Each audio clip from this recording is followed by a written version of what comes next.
Hello, kumusta inyong mga taler? Ako day si Balonger. Karon ani ako sa Hinunangan. Hinunangan usa ka place that you cannot miss. Why? Because there is a twin island. Yan yung laging pinupuntahan ng mga turista. Yung twin island dyan na San Pablo.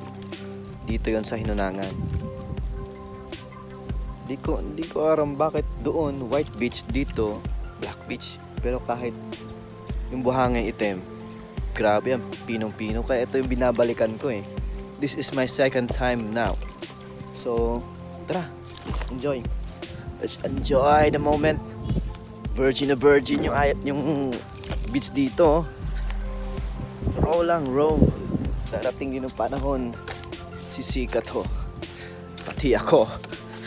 Kaya, mga taler, let's go! Taler, kumusta yung mga taler? Ani ako karon sa sugod. A place nothing can replace. Pare si Balonger. Ang inyong vlogger boy. Diba? Ako ra. Taler, kumusta yung mga taler? Naanak ko sa Maasin. Nakita na ko si Brian. Yeah. Maasin is a place where you can find peace. Charot. Why? Because this is my home. This is where I live. Because of the people here. Charot!